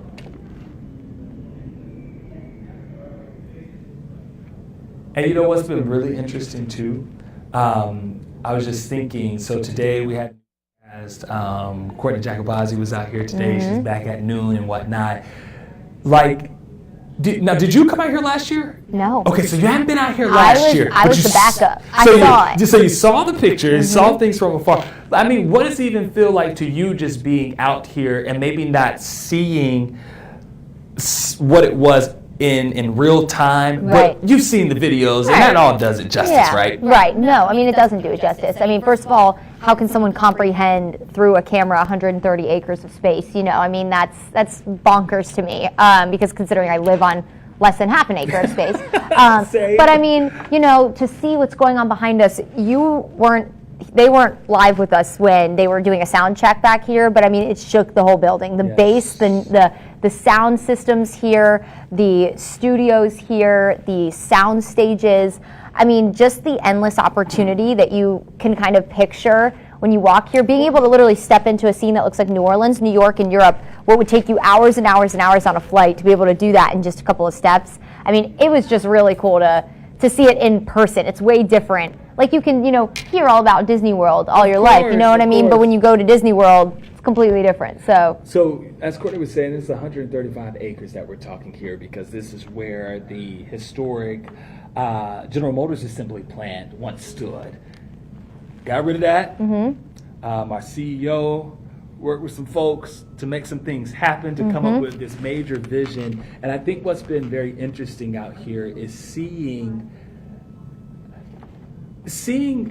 we here, when you talk about Georgia being the Hollywood of the South, right? We have a lot of different film studios here. Right. We have a lot of places where films are shot. We have a lot of places where you've got the production crews who are making things happen, making the TV magic come to life, right? But to actually, this is my first studio that I've actually been on. So I've never. This is new for me. So when I come on, I almost felt like I was in one of those old episodes of a sitcom. Yeah. Where they would do little mock episodes of them like sneaking on to try and see their favorite celebrity or something like that. It made me thinking, I'm like, this is literally the sound stage where everything is. And then even a place where there could be a live studio audience inside of one of those sound stages. That just kind of gives you an idea of, you know, maybe where we've drifted away in TV, especially with COVID, everything going virtual and whatnot, but where we're getting back to, there are live studio audiences. Maybe there will be a sitcom that comes back. Right. And you remember they used to tape sitcoms in the 70s, 80s, even the 90s with a live studio audience. Which I think that was so much better than those little laugh tracks. I was going to say, now you can actually get a genuine, authentic laugh. And that's it. I mean, that's just what makes this place so unique and different. Not only behind us, this pool of water that is the only one in Georgia, might I add, for water scenes for movies. Because believe it or not, it doesn't take a lot of water. 2 feet of water is what Jaws was filmed in, believe it or not. Really? And that's 3 feet. You just taught me something. There you go. You learned something new today. So, I mean, not only is it super unique in that way, but unique in the fact that it's immersive not only for people who have to come and work here, but people who live here. So, really interesting. And when you talk about people who live here, I want to talk about Doraville first. So when the GM plant was, shut down, there was basically nothing out here. Right. I mean, think about the businesses, think about the restaurants and how big of a hit they took. Right. Simply because they're dependent on all of those workers to come and get lunch. They're dependent on all of those workers to come on out there and do what they've got to do. Well, now the economy in Doraville kind of takes a big hit, right? The people who had homes out here, maybe the values of those homes weren't necessarily worth as much anymore. But now, I think those people who stuck with Doraville and stuck through it all are probably glad they did, because when you talk about a project like this, that only cranks this city up even more. Absolutely. And just going to bring big things for business,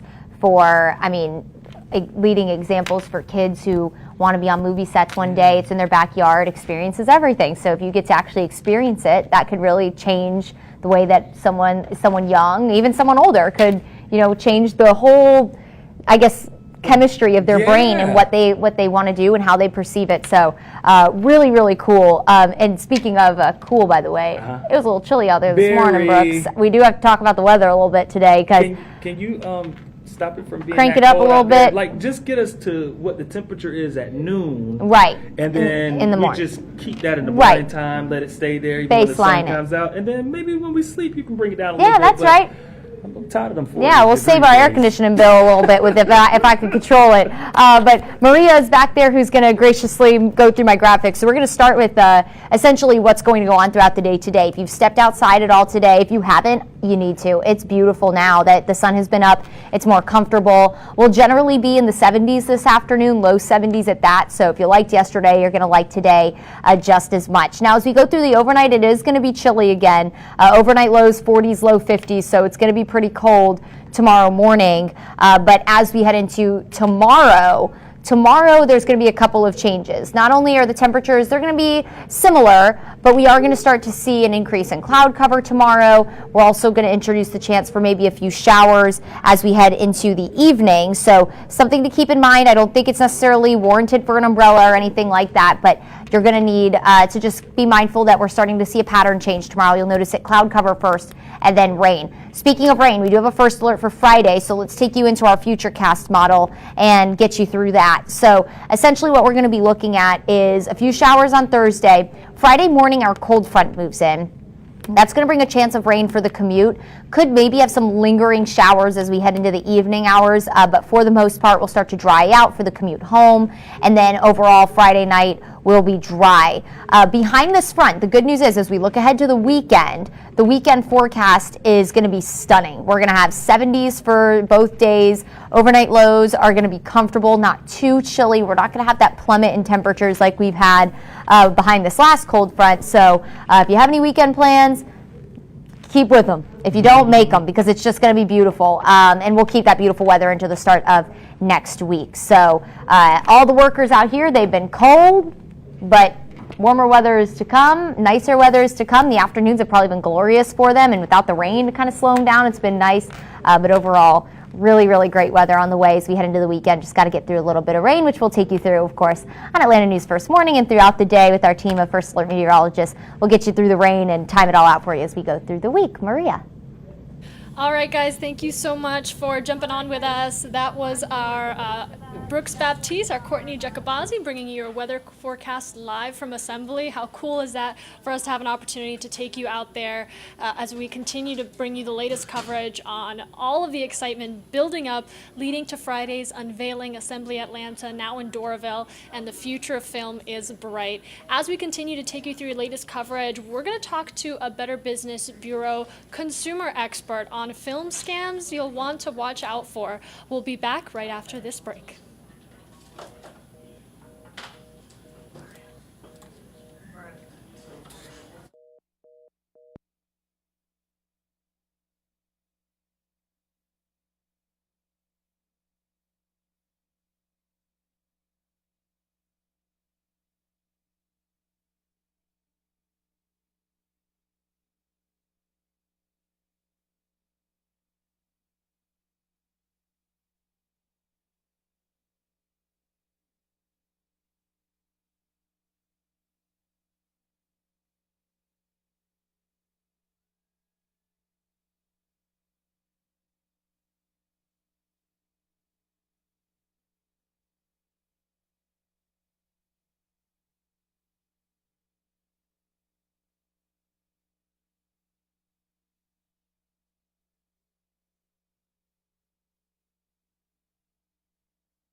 And welcome back to Atlanta News First Plus as we continue our coverage of Assembly Atlanta, as we like to call it here, Assembly Week, talking about the new state-of-the-art film production studio, immersive state-of-the-art space that is coming to Doraville's former General Motors assembly plant. You might remember it as that. And now the future of film is bright with Assembly Atlanta, and all of the hard work our parent company, Great Television, has been doing to bring it to life is just days away from being unveiled. And as I mentioned before the commercial break, we are going to be talking to a Better Business Bureau consumer expert for some film scams to watch out for. A lot of people wanting to get involved in the film industry, maybe currently involved and just looking to keep their wallets safe. We'll be talking to Simone Williams with the Better Business Bureau of Atlanta and Northeast Georgia with more tips. But first, I want to take you out to our Better Call Harry, our investigative reporter Harry Samler, as he talks about some common scams that you're going to want to watch out for. Here's Harry Samler.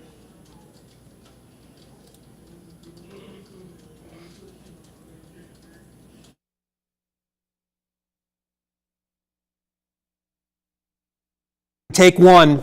My name is Myron McGee, veteran here of Atlanta, Georgia.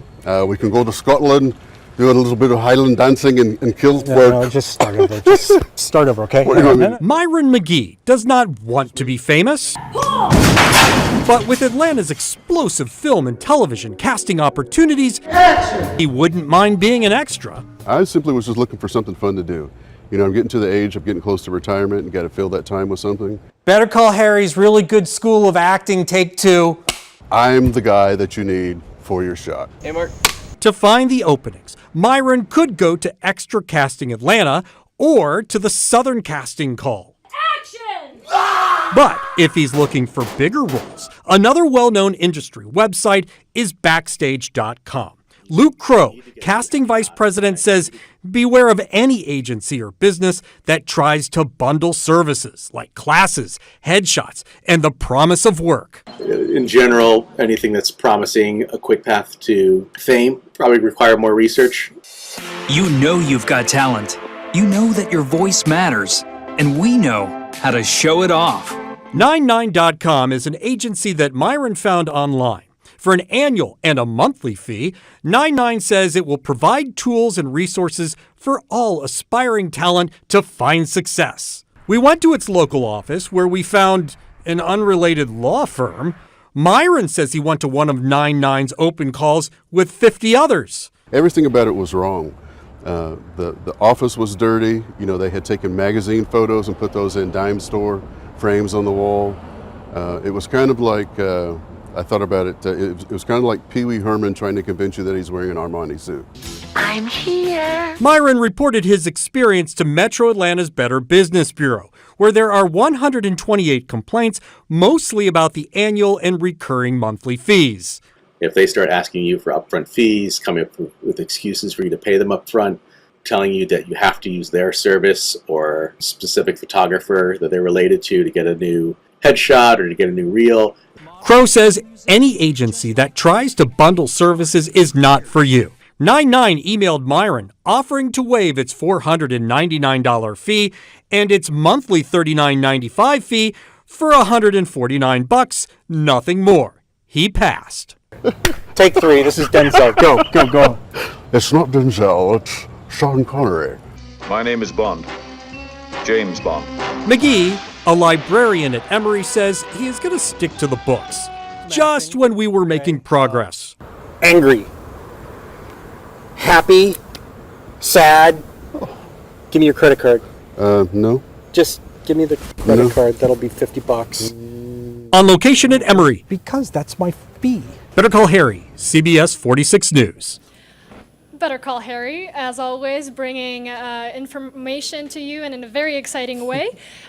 We hope you took a lot from that, but we want to continue that conversation because as much as a job creation and investment in film is exciting, there's also a lot of people looking to take advantage, and that's why we have our Better Business Bureau consumer expert, Simone Williams, here with us to talk about those fraudsters out there.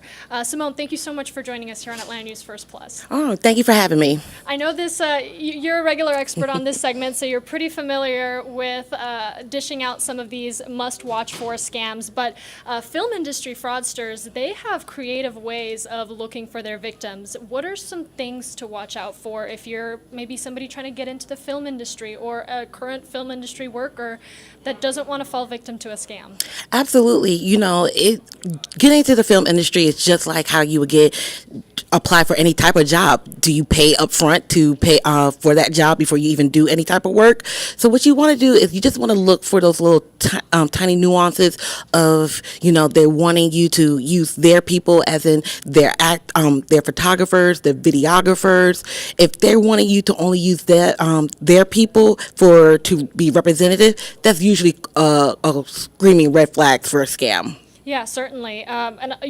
The film industry is home to a lot of people who really look to it to be content creators, to be imaginationers that bring our dreams to the big screen, to life. And so a lot of people are stepping into this, taking a leap of faith, working the hard, long hours, often for not a whole lot of pay, to make it big in their dreams. So that presents a lot of vulnerability.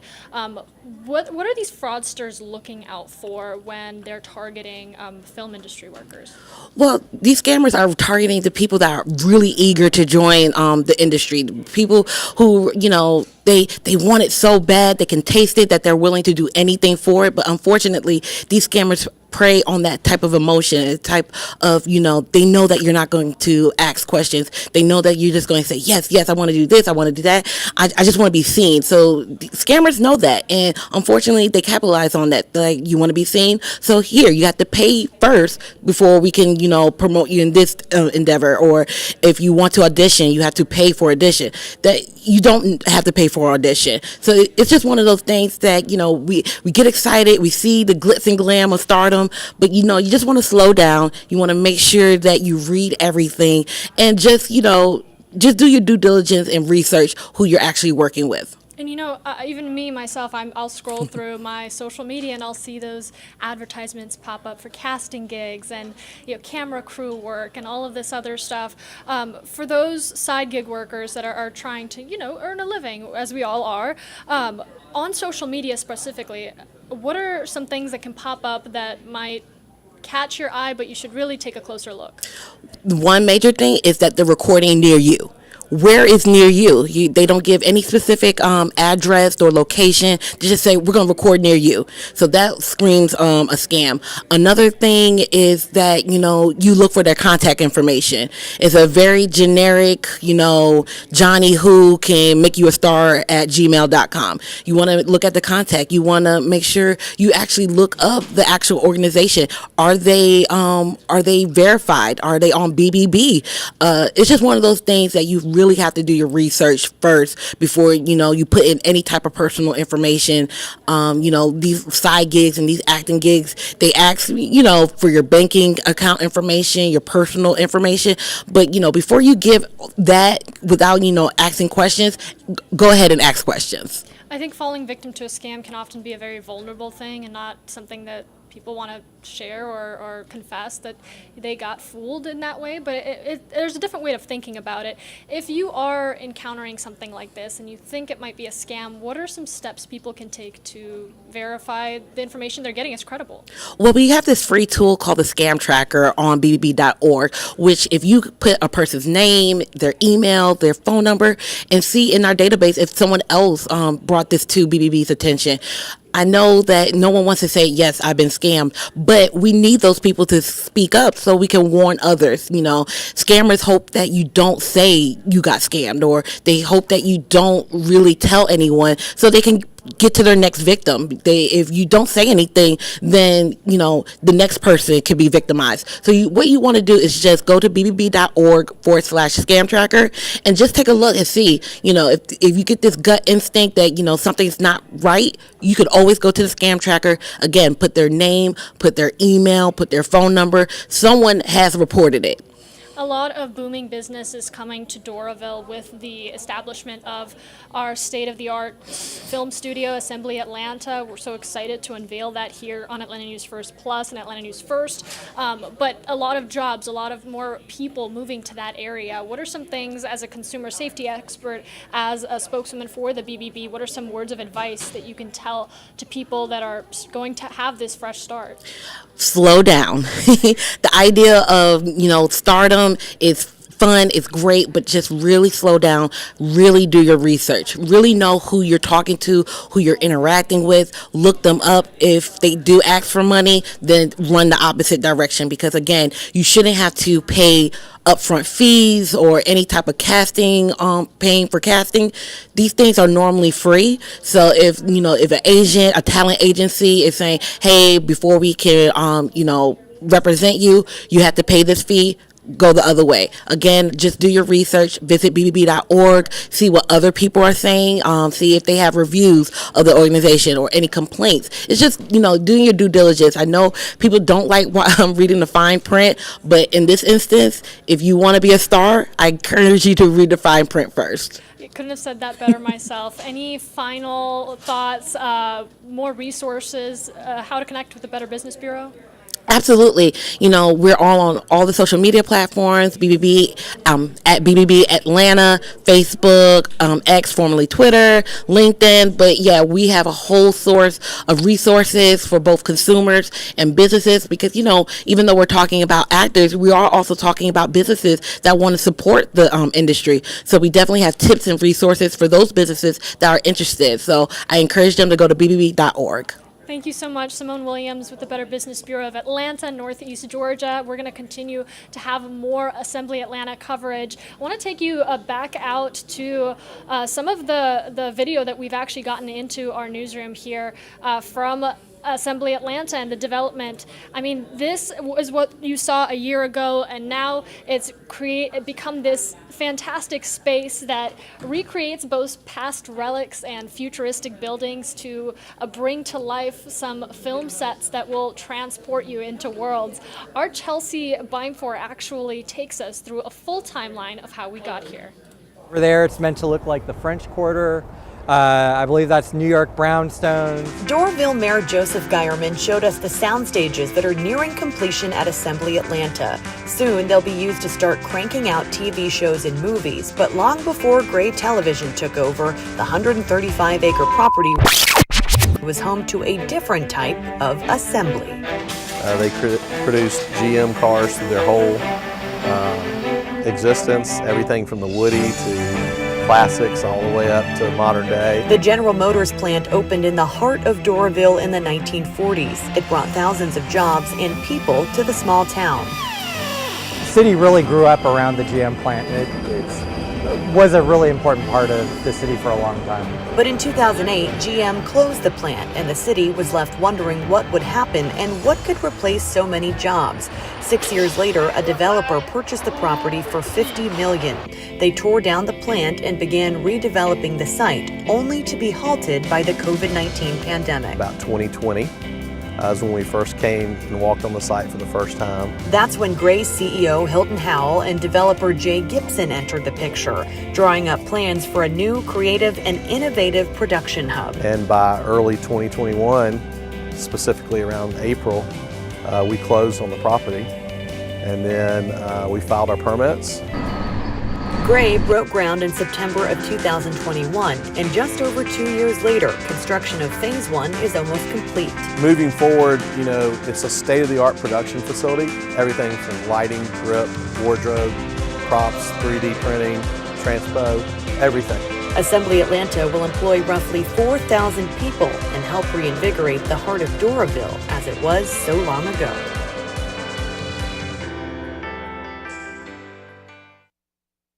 And we're joined now with our very own Atlanta News First reporter, Chelsea Beimfor. Now, we just saw that full timeline, a little overview of where we are here today with Assembly Atlanta and soon to be open to the public and here in Doraville. Tell me a little bit about what it was like to put this story together. It was really cool. I mean, about a year ago when I started working at Atlanta News First, went out to that Assembly property as it was still being built. And now to go back a year later and see all the progress that's been made, it's just really mind-blowing. I was talking to the developer in that story, Jay Gibson, that you just heard from, and I was like, this project really moved quickly. I mean, Gray bought the property in 2020, and then they broke ground in 2021, and here we are now just over 2 years later. It's just kind of crazy to see how fast all of this moved, especially just the vast, like, these buildings are huge, they're sound studios, they're thousands of feet long and wide and tall. I think there's more than a dozen of these sound stages. The property is just massive, and to think that this has all gone up in the span of about 2 years is just incredible to think about. And just as you said, this property is massive. I'll show some more video that you actually took here in a moment. But I mean, walking around must have been really breathtaking for you, and just to stand there and to know how much impact it's going to have on this community. Yeah, well, actually, we didn't even walk because it's so big. They put us on like a golf cart gator four-wheeler thing and drove us around. They gave us a big tour, drove us from all the office buildings to the sound stages to the, there's going to be a park and a pond where the public will be able to walk through, and eventually down the road, restaurants and other retail stores. So you kind of felt like a little mouse, like in a large house with all this stuff around you. But it was a really, just neat experience to see all that. And like you said, this is going to have a huge economic impact on Doraville, on Atlanta. Doraville, if you don't know, is a really small town. There's only about 10,000 people that live there, so this is going to bring jobs to the area, hopefully bring some more people to Doraville. We spoke to the mayor in that piece that you just watched. I think some of our other reporters have more in-depth conversations with him in our Assembly coverage, but this is a big win for Doraville and Metro Atlanta. And speaking of the Doraville mayor, I mean, we saw some of his excitement about this project, as I'm sure so many others. But you talk about, not just film here. This isn't just a new studio that's coming. This is really a move forward for Doraville, for DeKalb County. During your conversation with the mayor, I mean, what did he highlight as was his most proud moment for Assembly?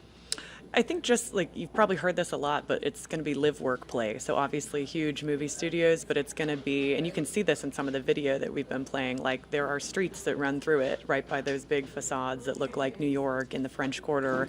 And there's going to be literally a public access road that runs straight through that. So I think he was just really proud of the fact that, it's going to bring jobs, but it's also going to be inclusive, that, families can come play at the park, go to the pond, eventually hopefully get, dinner, go shopping down there.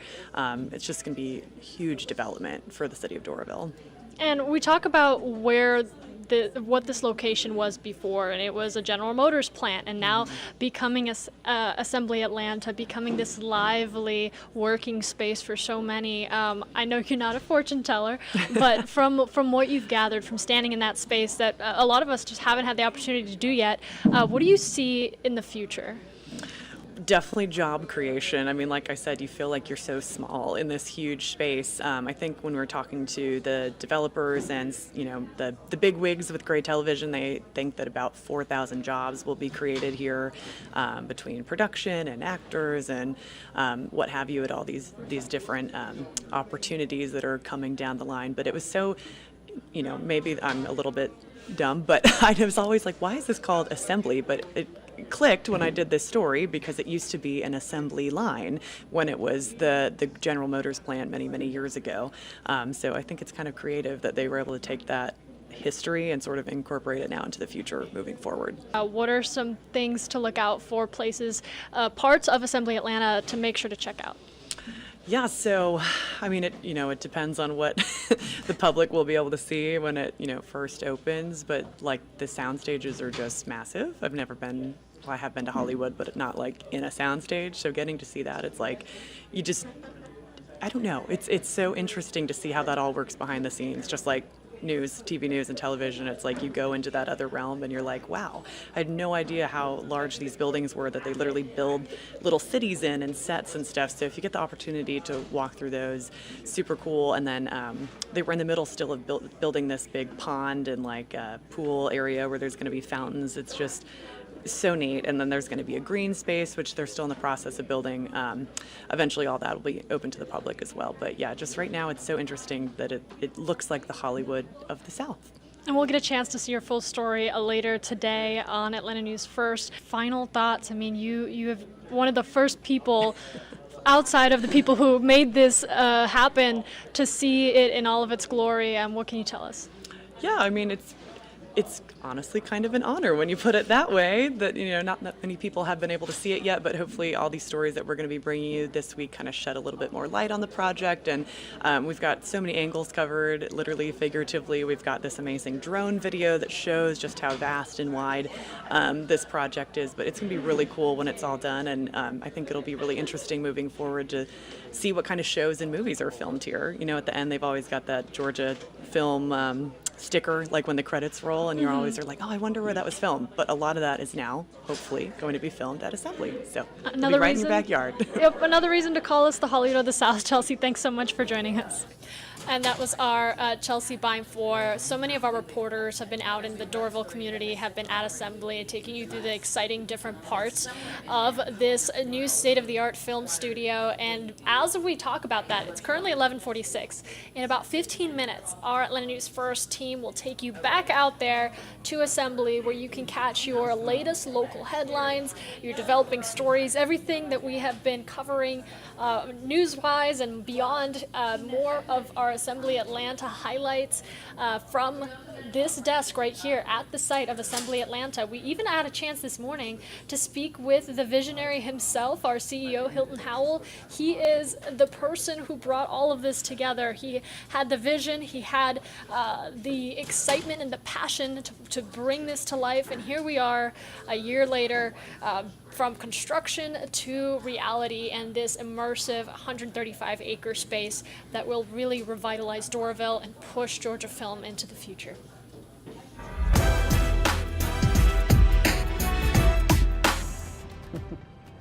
About 19 minutes until 10 o'clock on your Wednesday morning, and talk about it being a special morning for us here at Atlanta News First, because we are celebrating Atlanta's past, present, and future live from Assembly Atlanta Studios here in Doraville. So we're giving you an up-close and really personal look at how far things have come. This used to be the old General Motors plant. You remember that? A lot of you may remember seeing that off of Interstate 285. Now, that 135 acres is home to where some major television studios and movie studios are assembled, and movies are going to be made here. Assembly Atlanta, of course, owned by Atlanta News First parent company, Gray Television. And as you can see, we are now joined by Gray TV's Chief Executive Officer, Hilton Howell. It's great for you to be here this morning. Great for us to be out here, too. Listen, Brooks and Greer, could not be happier to be here. And I will tell you, you mentioned the history. I've got a vintage General Motors assembly plant from Doraville that a friend brought to us, and I couldn't think of a better moment to put it on to wear it out here. So to reflect on the history of this site, and then talk about the future too. It really is crazy when you think about the fact that it's 135 acres and that they used to assemble General Motors cars here. You know what I mean? Yes. And now, when you look back here, because you walk through here quite a bit, and see you whizzing around on your golf cart through here as well. Are you just in awe and shock at what has happened? You know, I really am. I'm actually thrilled with what's happened, but I'm actually blown away by how quickly the Gibson Company, you know, and all the subcontractors and everyone that's been working here has gotten this deal done. I mean, it's been 19 months. The first pad was paved March before last, and here we are in October, and we're getting ready to formally open it Saturday night. Right. That's so awesome. Just think about where we were this time last year when we were broadcasting from here. We were seeing a lot of framing. Right. We weren't seeing beautiful glass windows and all of this stuff. So obviously a lot has changed within this year. Why now? Why was this the perfect time to create something like this? Well, believe it or not, Georgia was lucky enough to open up a little bit earlier than other states. Thanks to our governor, and so we had to do shooting and do a number of different things, and we had to put on the American version of World Chase Tag here in Atlanta, because they couldn't do it anywhere else in the country. You're talking about after COVID, right? During COVID. During COVID. And so we started literally looking around for places to produce that show, and we couldn't find anything. And then when we acquired Raycom, we picked up a company called Swirl Films, and they had production facilities in Paulding County, and we just started looking around for more. And then this property became available. They were selling the note to it, and so one thing led to another, and now here we are. And you and Michael Thurman go back a long way, the CEO, and so you called Michael Thurman and you said, hey, can I talk with you over lunch? And all of a sudden, here we are. Talk a little bit about what we're going to be able to see here. We've been showing some of it. You know, Don Shipman's talked about the huge park where the public's going to be able to come. Yes. There's going to be living space here, but talk about these huge production studios too. Well, really the first thing, I mean, the engine that's going to drive all of this is the movie studios. Okay. And so we're going to open the rest of it up to other facilities, but all of those facilities are going to be designed aesthetically so that they are filmable sort of places, because we really want to have movies and TV shows shot all over Georgia, not necessarily here. You have certain scenes that have to be seen or shot at a stage. And so the reason we did the facades, and even the facades here, which were sort of our version, these glass buildings, of sort of a modern world, and something that's not, that common. We want them to show Georgia, but when they need to do something else, we want to do it here. So we have the facades, we have the interior, we have the stages, and then everything we're going to build out there will be filmable, but it'll also be something that will be accessible to the public. I did see Don's report this morning. I mean, we're going to have a beautiful 5-acre park. We'll have a performance venue at the end of it that is in the process of being built. And so what I'm hoping to be able to do is have folks come bring their blankets and their picnic baskets out and watch the movies that are produced here in Doraville. Right. And we have the exhibits of what's going on and the premiere locally of those movies here for all the community. So that's so awesome. And we know that it requires a lot of people to run a place like this. How many jobs are we talking as far as people, the crews, not just within the film industry, but even people who are out here making all this happen? I think right off the bat, the number that we anticipate is 4,000 jobs. And most of those will be through Universal, our partner that are here on the set. But beyond that, as you look at the production and all the rest of the crews that come with that, it may be up to 9,000 sort of individual jobs just here out of what we've done in this portion of Assembly Atlanta.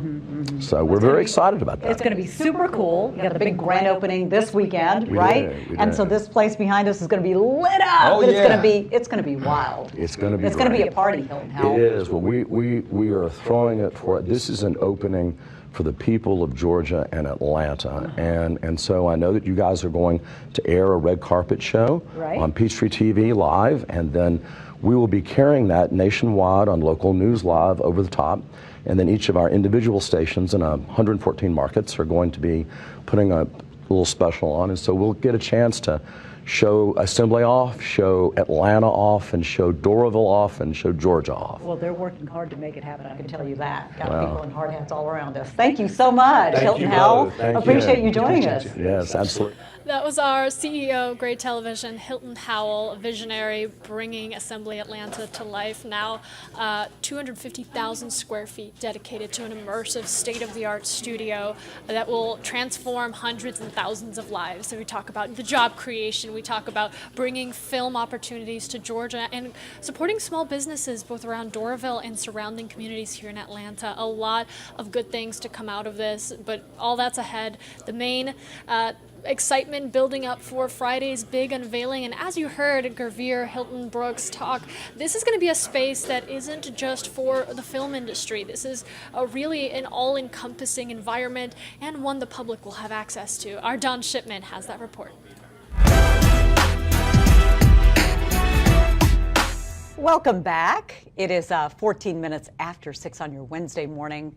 Yeah, that's not New York or New Orleans, any place like that. This is Doraville, right? Okay, so we are at Assembly Atlanta in Doraville, the state-of-the-art movie and TV studio complex. It's got 250,000 square feet of stage space, including production offices, warehouses, mill space, everything that TV and film productions would need. Yeah. So that's the outside facade. Inside, Your They sound can- stages. Yeah, our Isn't that sound so stages. Isn't incredible? that pretty cool? So imagine this. You're sitting at a cafe, Mhm. and then down the street from your apartment, a movie is being filmed right there next to you. Wouldn't that be something? That's pretty cool. One of the aspects that makes Assembly Atlanta really different from all the other film studios in Georgia is that it really is a live, work, play environment. Atlanta News First Don Shipman is live for us here at Assembly Atlanta. Don, the property, people may not understand this, but it's going to be open to the public. It is definitely going to be open to the public. We're talking about 135 acres. It is truly mixed use property here. We're talking about live, work, play. We're on Assembly Boulevard right here, and we've been showing you those cityscapes where it's really filmable. New York City, New Orleans, maybe Europe. Right across the street is the public access. There's going to be a huge park over there. Assembly Atlanta includes mixed use and commercial buildings, and really all centered around a town center-like feel. The long-term development plans include a boutique hotel, townhouses, apartments, entertainment venues, including e-gaming facilities, a conference center, and of course office buildings here. The properties include a landscaped streets and parks and green space, all being designed to be filmable. Movies and TV shows will be shot right here. And then another key aspect of this project is making this property accessible to all of Metro Atlanta. We've got the rail trail. The rail trail has a new covered bridge on it. So you'll basically be able to go from the other side of Peachtree Boulevard and come all the way up here and walk. We're doing a series of small restaurant buildings. Those buildings are exclusively for those restaurants that are sitting in this amazing food world of Beaufort Highway. And those little kiosks and buildings will be lining parts of the trail system here on Assembly. That trail system, eventually, the hope is that it will be linked to that 22-mile loop that goes around the city. We call it the Belt Line, right? So really, you can imagine that connectability. You could be at Pont City Market and take a bike ride all the way up here to Doraville and Assembly Atlanta. Now, as far as phase 2 of this project, the goal there of completion is 5 to 7 years from now. But that park, that public park, that's slated to be open within the coming months, within this year. Guys? All right, that was our Don Shipman, a little snippet from this morning. If you want to follow along, our Atlanta News First team bringing you continuing coverage live from Assembly Atlanta, so you'll have a chance to not only check out the site, have a preview before the big unveiling, but also follow along for your latest local headlines and top stories here in the Metro Atlanta community. We are just moments away from Atlanta News First, news at noon. We're excited to take you back out to Assembly, but make sure you come back here on Atlanta News First Plus from wherever you're watching as we continue our coverage at 12:30 of Assembly Atlanta and all that you can expect. We'll actually be speaking with a film historian, Michael Coles, joining Atlanta News First Plus to talk about the influence of a familiar name. He was then governor of Georgia. You might recognize him as former President Jimmy Carter. And believe it or not, Jimmy Carter has a heavy influence on film in Georgia as we know it today. We'll talk more about that at 12:30. Right now, taking you back out to some video of Assembly Atlanta now in its beautiful state, ready to be unveiled to the public. Exciting stuff coming out of this Eat, Sleep, and Play immersive 135-acre facility and space, again, creating thousands of jobs, providing opportunities for local Georgia talent, and supporting surrounding communities with over 400 film and studio projects, small businesses. There's so much excitement building around this, and just taking a look at some of these pictures that you're seeing here, these are recreations, film sets that will be used for some of the movies that really are going to be big blockbuster hits and likely your favorite ones. I mean, we already know of iconic movies here in Georgia, here in Atlanta, that have become classics and for many lifetime favorites. We can expect that to continue with investment in film and the creation of a space like this. And as you can see, some of these spaces, New Orleans style streetscapes, Brooklyn style brownstone, so much to look forward to. We'll be sure to cover more of Assembly Atlanta and all that you can expect on Atlanta News First and Atlanta News First Plus. Here's your news at noon.